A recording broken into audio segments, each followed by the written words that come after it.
going on? What's about to happen? What's about to happen? Ranking every solar power song worst to best, including the deluxe tracks. I wanted some time to sit with this album, kind of let it marinate a little until I found out what I like, what I don't like. 14 tracks, including the deluxe stuff. We're just gonna get into it, starting at what I think is the worst, but let me preempt it by saying I don't think any of these songs are bad.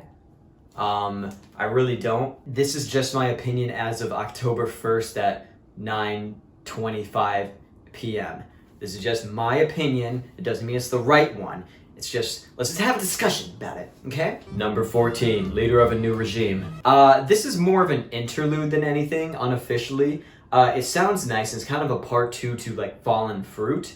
Just talking about some more environmental stuff. It's a cool little like idea as a little short story. What are all the rich people gonna do when they have to leave this fucked up planet? But it is like an interlude and it doesn't have too much to it besides that. It's cool, it just, other songs are better as songs. Number 13, Man with the Axe. The song fucking sucks. It fucking sucks because it's not about me. Number 12. Alright, no, let's be serious with it. Let's talk about Man with the Axe. Now, Man with the Axe is kind of boring to me. This isn't how I see love. Let me say that. It feels like the type of thing that I'll feel about love when I'm 70. Love to me is a very passionate, raw, exciting thing that like hits you like a fucking truck. And this song does not hit you like a truck, at least not for me. And let me just add that I know that love takes a lot of different forms and you have to have highs and lows and good times and bad times and stick together to really know that it is love and that is just what love is. It's not always that rush that you have when you're crushing on someone.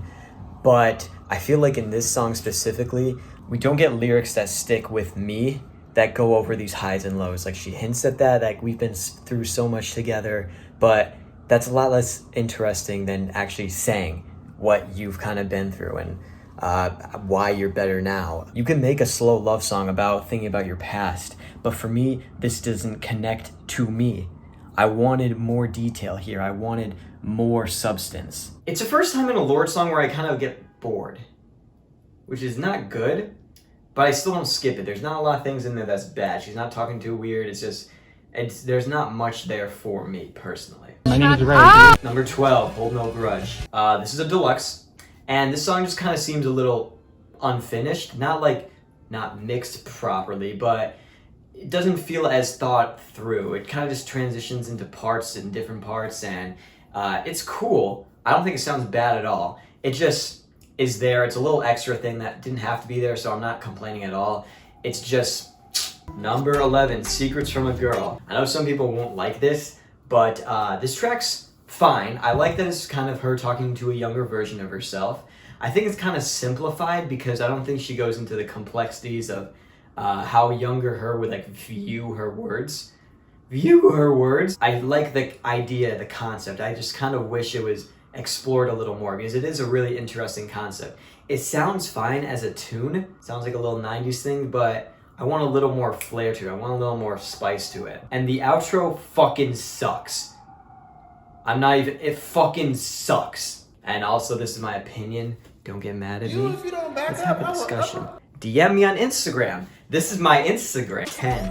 Dominos. Dominos is cool. And my original reaction, I was like, this is like SpongeBob. Kind of sounds like SpongeBob in the background. I don't know why she's talking about this old relationship and why it matters that much to her. It doesn't feel like as pressing, and it seems more passive aggressive than like the aggressive kind of how she approached her exes in the back in the previous songs. I mean, it doesn't seem as aggressive or interesting to me because it's just like, okay, you look like you're having fun. That's not as interesting to me, this weird passive aggressive stuff.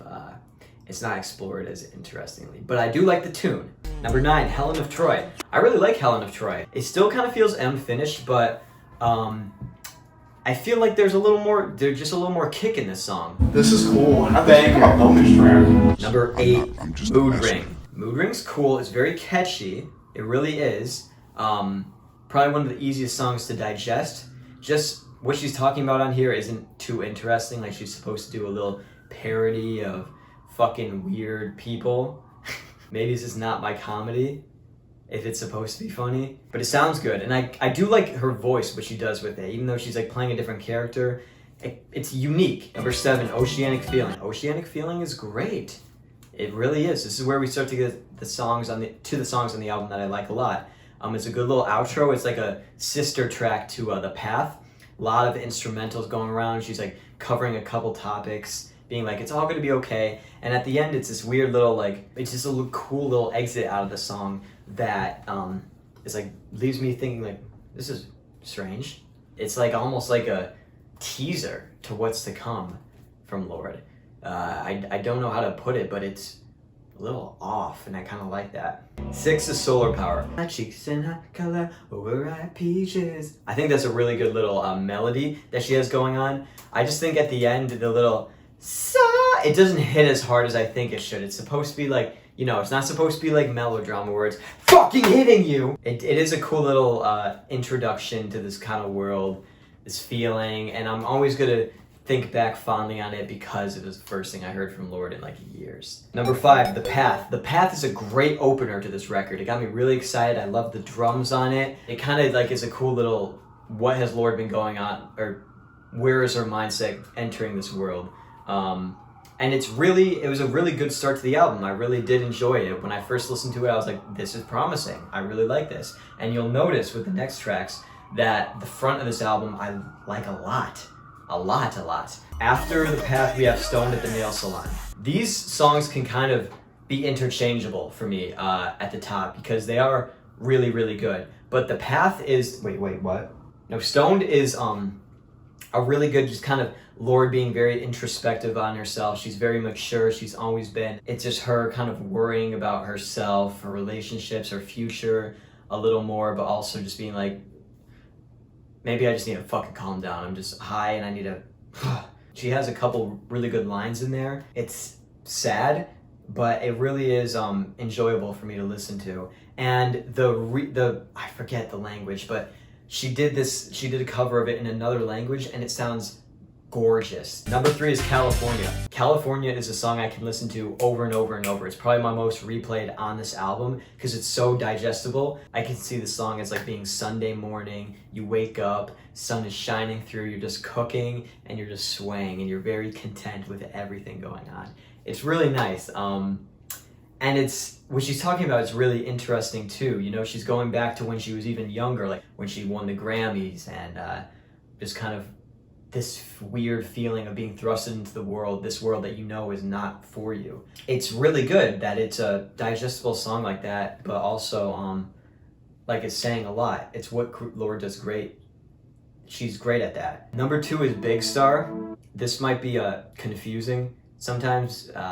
Big Star, I didn't see people like putting too high up on their lists. It just this song came out at a time for me that it just hit right with what it's talking about, and it's kind of like devastating to hear for me.